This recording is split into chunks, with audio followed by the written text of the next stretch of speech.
You've sensed it, that feeling that you're being watched. Well, the state has laws against stalking on the books, making it a felony.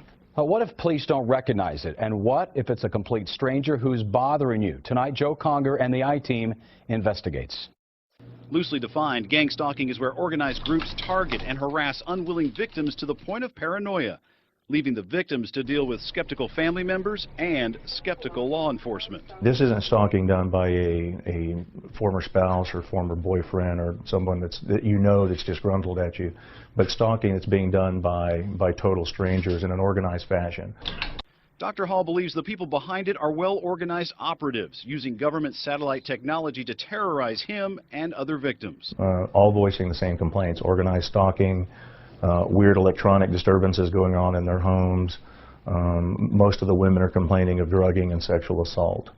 So it's a big national problem. Dr. Hall says he's been targeted by the same groups. There's mention in the book of a conspiracy by the criminals and by fellow doctors. Dr. Hall says the Texas Medical Board retaliated against him for uncovering the gang stalking. The I-Team confirmed one local hospital suspended Dr. Hall's clinical privileges for 2 months in 2006. In 2007, the Texas Medical Board ordered 2 mental evaluations of Dr. Hall. The first came back normal, but a second evaluation found a probable delusional disorder and ordered psychiatric treatment. And in 2008, Hall's license was suspended, this time when he tested positive for cocaine. In the book, he explains the operatives drugged him with cocaine periodically. Dr. Hall's medical license has since been reinstated. If you look nationwide, almost everyone that complains of this eventually gets sent to a psychiatrist.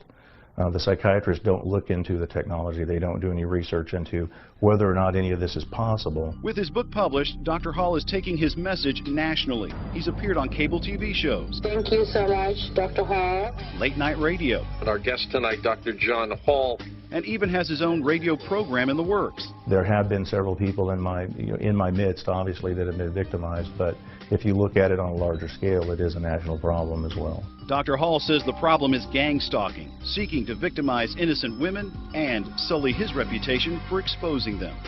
For the I-Team, Joe Conger, KENS 5 Eyewitness News. Dr. Hall's belief is that we all face some sort of terrorism in our lives that is mostly unseen and deadly. He contends criminals are tapping into our government surveillance systems to gain access to our lives and minds.